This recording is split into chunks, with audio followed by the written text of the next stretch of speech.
Hey, what's up, everybody? I have a break in my schedule. I've got a networking event coming up in exactly 30, 26 minutes, 26 minutes. So I don't really have anything to do, so I figured I'd hop on here and do a little live stream and see if you guys have any quick questions that you want to ask.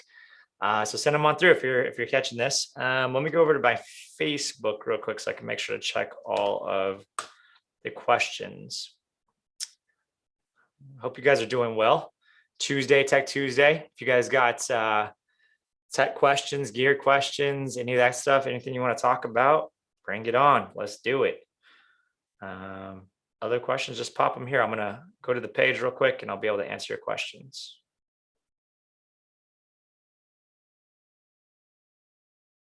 Also, if you're in the free group, I believe I'm streaming to the free group, so I'll monitor the questions there as well. The only thing that I'm not going to be able to monitor right now is YouTube.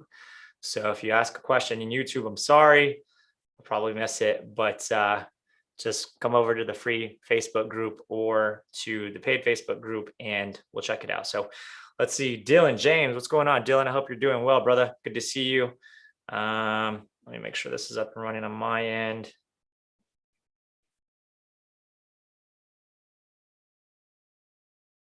Little midday Q&A.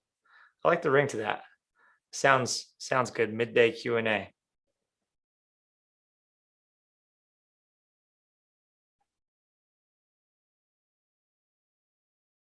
Okay, I've got everything up. I can see your questions. Let me know if you're here. Let me know if you're checking this out. I know it's kind of middle of the day. People are probably working out there, getting the business, all that good stuff. But I've got about 25 minutes to answer any questions that you guys might have. I'm sorry. Mute that. Dylan, I see you in the free group. Brother, how are you? What's going on in your world, man?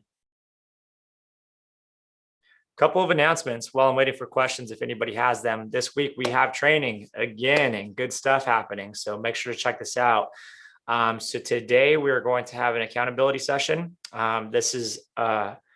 had to reschedule the accountability session yesterday. It was my little cousin's birthday, so I wanted to take him out for dinner yesterday. So we're going to do Monday's accountability session this afternoon. We are also going to finish up the first throwdown that we did. We had an awesome 2 days of training talking about direct primary care physicians. We did a discovery session. We did a strategy session. And tonight, Alan Alston is going to try to close the deal. So he's got a presentation prepared, a proposal. He's got a Spark presentation, I believe. And we're going to see if he is able to close the deal with Dr. David, the direct primary care physician. So make sure to check that out tonight.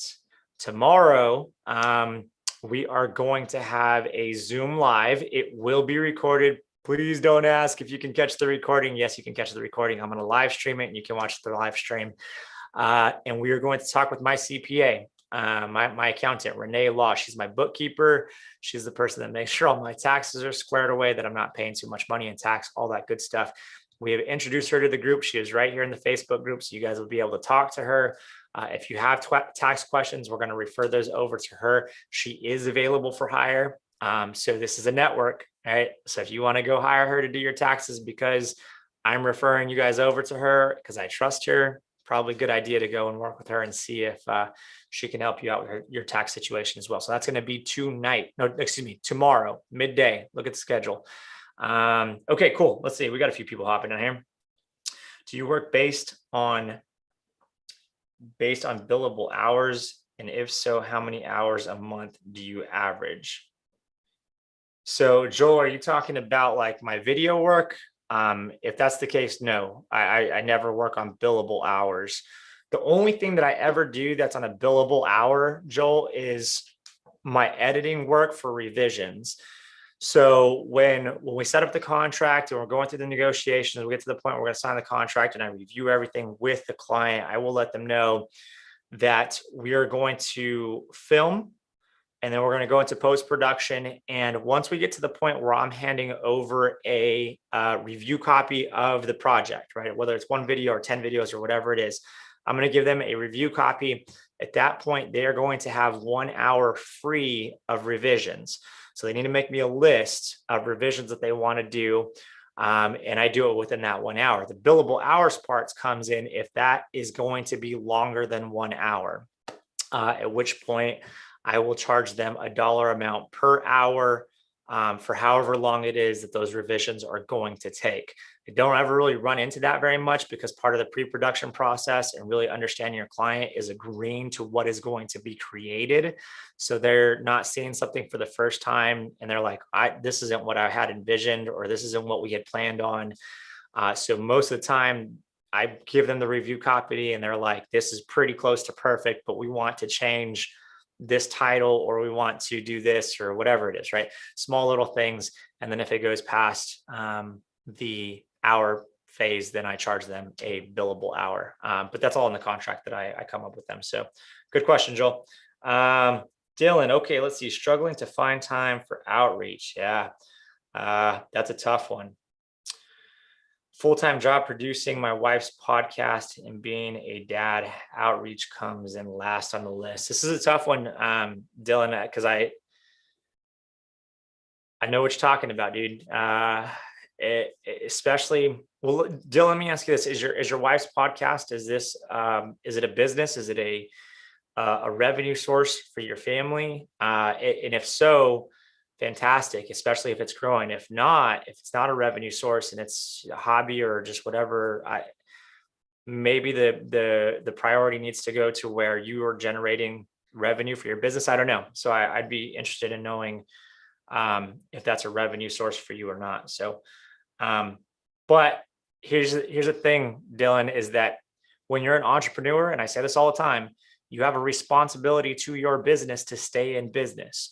You are the quarterback. You have a responsibility to make sure that you're making sales, that make sure that you're making time to go out there and outreach, to land clients, to land meetings, to do all this stuff, right? So you got to find a way to time manage and prioritize the things that are going to generate revenue for you and get you to a point where you're being not just breaking even, but profitable. Being profitable is an incredibly important part of business. So yeah, hopefully that, you can figure it out, because yeah, that can be tough. Joel, you followed up here. Then do you price a project based on how many hours to complete the video? Then do you pay other employees of yours based on hours salary per project? No. So Joel, if you go through the boot camp, I go through my pricing strategy. It is a combination of one, understanding what it's actually going to cost to produce the video. Like, do I need to buy equipment? Do I need to hire a contractor? Do I need to rent equipment? The actual cost to produce, scouting out locations and paying for location fees. Do I need permits? Like, okay, that's going to cost a certain dollar amount. Also, like, what do I want to get paid? Like, at the end of the day, what do I want to go into my personal bank account, because I got to pay myself. So that's factored in.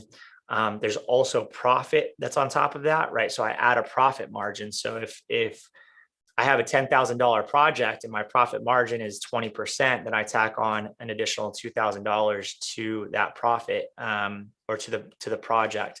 So I do add a profit margin. And again, like I just said, being able to put food on the table is fantastic, but if you're going to be an entrepreneur that's going to scale a business, you need to have profit in your business bank account. So I always add a profit margin.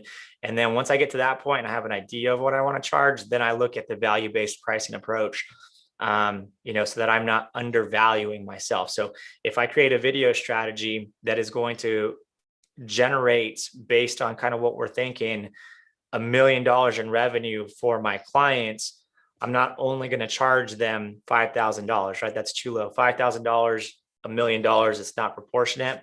So once I kind of figure out cost, what I want to put in my pocket, profit, if there's an opportunity for me based on value-based pricing approach to increase that price just because of the huge amount of value on their end, then that price will go up.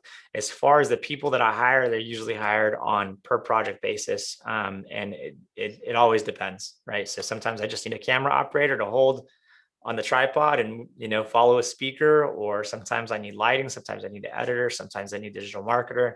It all depends on the project. So hopefully that helps out. Let me switch over to the other Facebook group, because it looked like there was some questions in there. What's going on, guys? Oh, wow. Got a bunch of people in here. Lay, what's up, Lay? Awesome training last week and looking forward to the sales presentation. That's going to be tonight, Lay. Make sure to be there. I believe Alan's got everything squared away and he is going to pitch and see if he can land this deal. It's awesome. Okay, Jonathan Marquez, really struggling when it comes to selling myself and my services. Terrified to do one-on-one and pitch my services. I have no idea what to say. Anything you can offer to get over this would help. Jonathan, we just had a big training last week. I believe it was last Tuesday. It was live streamed about doing one-on-ones and what to say in those one-on-ones. Like I legit went through step by step my approach, my 5 goals when having one-on-ones that put myself in a position where I don't even have to sell myself. The client or the person that I'm doing a one-on-one with just ask questions more and more and more and more, and they basically sell themselves. So Jonathan, I would go back and I would look at that training. Everybody that was there loved it. And quite honestly, there weren't as many people there as I was hoping to have in that training, but we recorded it. It is available. Go check it out. If you can't find it, send me a PM. And if I see your PM, I'll go and tag you in the post. I get like 50 PMs per day, guys. So it's hard for me to keep up on all the PMs. I apologize if I haven't answered any of your PMs, but Jonathan, just go back and look at that and it'll help you with your one-on-ones. Jean-Pierre, what's going on? Without relying only on web presence and online marketing, what's the best place to meet potential clients? Networking. Jean-Pierre, I network. In fact, let me see how much time I have left. 15 minutes. I have a networking event. It's a brand new network for me. It's probably one that I'm going to invest in. It's called BNG, Business Networking Group, I believe. I don't know. But they invited me to come and network and meet other business professionals. So I am going to do a virtual session with them. And if it looks good, then, I'll invest the $1,500 or $2,000 or whatever it is for me to be in that group. But Jean-Pierre, when I first launched my business, I filled my calendar with networking events and one-on-one conversations. I didn't have any video projects to do because I was just brand new. I just launched my company. I didn't really have any clients.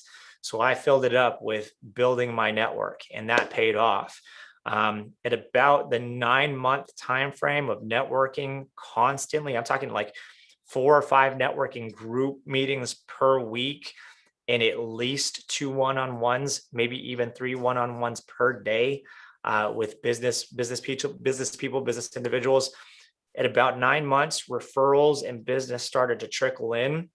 And then after that, it was a tidal wave. And by like 15, 16 months in business, I was already at like $200,000 in closed deals just because of the networking that I did. And I built my network nice and strong, nice and big. Again, if you were not in the training where we talked about turning your one-on-one conversations into leads and sales, I just told Jonathan to go check that out. It's right there. Go find it in the Facebook group. It was live streamed. You have a replay. You can check it out.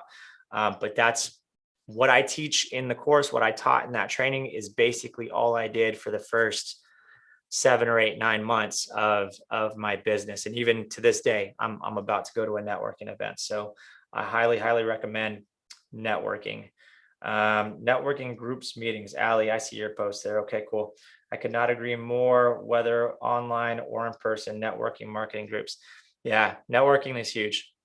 I mean, I do it all the time. I never stop networking, and the leads after a while just pop up out of nowhere. And they're like, hey, so-and-so from over here told me about you and that you're a corporate video strategist and my company's a tech startup and we're looking to do this. Or we've got a conference in Puerto Rico and I need video, or whatever it is, right? All these leads just pop into my lap, and it's just because my network is constantly referring business and bringing business to me. So highly recommend networking. Hopefully that answers your question. Mason, okay, I see you, Mason. Let me read your question here. Out of the business owners I already have in my circle, 2 are plumbers. One is like some sort of home management. I'm going to research a little bit more. And the others are pretty small businesses with small client value. Should I even bother with trying to do strategies for the smaller ones? Or what about the plumbers? When I said home management, I should have said more like construction management or something of this sort. Mason, you just got to fill these out, dude. You got to go in there and kind of see where they're at in business, right? So they're within any industry. If they're just starting out, they may or may not have the funds. If they're established, but they want to scale and they want to grow, they may have more funds, even if they're HVAC company versus HVAC company, right? So you got to get in there and find out where they're at in the life cycle of their business. But understanding their average price per customer is incredibly important. And if they have a somewhat high average price per customer, then yeah, you could totally totally do business with them. Plumbers make a lot of money, guys. I know it's not a glamorous job, but people who run plumbing companies, they charge a premium, right? If you've ever owned a home and you got a plumbing problem, you call the plumber. That's a call that you don't want to make, because you know it's going to cost you a pretty penny. That is obviously, but you got the insurance involved in that, so maybe you don't have to pay as much out of pocket. But that's a whole other training. Mason, all I can say is, for right now, since you're starting out, dig in, see what you can find. Practice selling those deals. If you've got an opportunity to practice selling those deals, even if it's not going to be a giant deal, that's only going to prepare you better for when you come up to a custom home builder and they really, really want to talk big numbers, right? You will already have that practice on the smaller stuff. That is obviously if you don't have anything else in the pipeline. Also, Mason, give me a shout. You're in Austin. I've got a lead for you. Somebody was asking for some help filming a TED Talk. Unfortunately, I am not available. And I think I might have been a little bit over their price because I charge a premium at this point. So Mason, give me a shout later and I'll see if I can link you up with this guy who wants his TED Talk filmed, and we can check him out. In fact, actually, I'm thinking about adding this guy to the group, to the club, because he's like a life coach. Awesome dude. Like, if you're trying to get your head right, this dude will help you get your head right. And I think that would be an awesome addition to our club. But he's killing it right now. He's going to do a TED Talk. He got approved. They loved his content. They loved his speech that he's going to give, and he is going to be producing that soon. So Mason, give me a shout. Let's talk about that, okay? Because if I can refer it to you since you're over here, I will refer it to you. Let me see. I think I'll take one more question, and then I've got to go network, guys. I got to go meet more business people so I can have more leads and revenue coming in for my business. So let's go over to Madison. David, can you explain a little more about your relationship with the person or company that you utilize to implement the video strategy? It is important to talk with your marketing person before pitching the strategy, because otherwise I could see myself pitching a strategy I think would be good and then being told the professional that it's not such a great approach. Okay. Also, how do you compensate this person for time spent helping you develop a good strategy that can be pitched to the client? Yes, this is a really, really good question, Madison. I'm glad that you asked this. Okay, so let's break this down. The people that I refer business out to are completely separate from my video production and strategy company. So they run their own marketing agencies. Mark Cloutier, who is the co-creator of this club, is a person that I would do this with. When I am in the cycle, the sales and discovery process of closing a deal, the first thing, or one of the first things that I tell my potential clients is, listen, there's going to be a distribution piece to what I bring to the table. We have to distribute the videos that I make. Otherwise, nobody's going to see them, and they are not going to have the results, the ROI that you're looking for. So there is going to be a distribution piece. I'm going to go do my homework. I'm going to get a strategy ready. I'm likely to consult with the people who do this marketing, right? They don't work under my roof, but they're contractors that I've worked with on a number of projects that I trust. And I'm going to consult with them to make sure that the strategy looks good and solid. And then I'm going to come back to the table. I'm going to present this strategy for you. If you like it and you want to move forward, fantastic. I will do the filming. And if you want my partners help to actually execute the distribution piece, I'll bring them on board. I can introduce you to them. And then at that point, it's two completely separate transactions. We're going to sign a contract that I'm going to film all the videos. And then you're going to go over to this other company and sign a contract that they are going to distribute the videos. But We work together on a regular basis. I refer them business, they refer me business, and it's because I trust them. So that's a really good question, because the last thing that you want to do is go tell a company, hey, this is totally possible, and then find out that it's not really a good strategy or whatever it is. So yes, got to have open communication with your marketing professionals that you want to collaborate with. That way you're bringing a strategy to the table that's actually going to work. So that's a really, really, really good question. Okay. Madison, you are welcome, sir. Guys, little midday Q&A. I enjoyed that. I think that was a lot of fun. I might, in the middle of the days, see if I can make that happen more often for you guys. There was some really good questions in here. But for now, I got to get back to work. I got to go network. I got to build more people into my network so I can land more video production and strategy clients. So, all right, y'all, I'm going to bounce out, and I hope that you guys have a really, really awesome day. We'll see you guys later.